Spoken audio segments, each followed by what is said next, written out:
تفتكر ليه محمود صلاح هو اكتر شخص ممكن عقلك يحبه؟ انا سامح، ودي حلقه جديده من سلسله يوم الثلاث.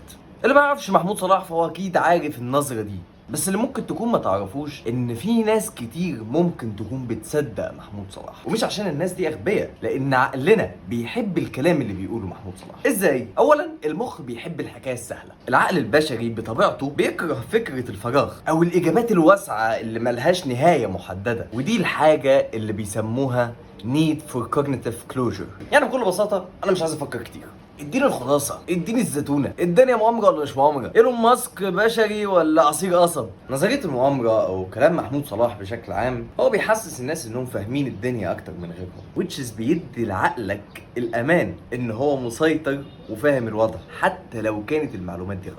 زي ما قلت لك، عقلك همه ان هو يحس ان هو متحكم، فبالتالي يحس بامان. وانس ان انت رحت لحاجه غير دول هو يقول لك السلام عليكم. لا، وغير كده لو اتكلمنا كمان من الناحيه العصبيه للدماغ، مخك في العادي بيحب القصص اللي فيها اثاره وتشويق وشخص شرير وصراع رايح هنا وهنا، لان ده بيفعل نظام المكافاه. فانت بكل بساطه مش بتفكر، هو انت بتتعامل بمشاعر اكتر حاجه يعني. ولكن الحقيقه يا قلبي ان العالم ليس بهذه السهوله.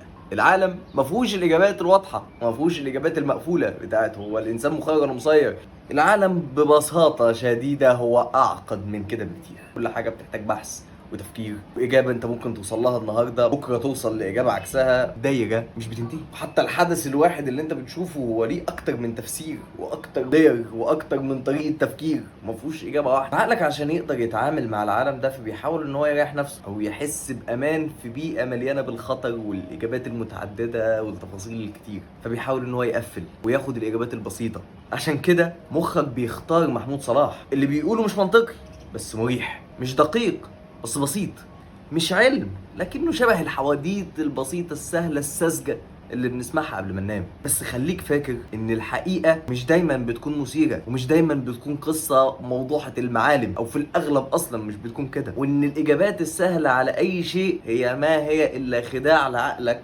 فبس لو عايز تدور على الاجابات اللي تريحك روح لده، بس لو عايز الحقيقة بجد فهي بحر ليس له اخر وليس فيه اي نهاية مطلقة.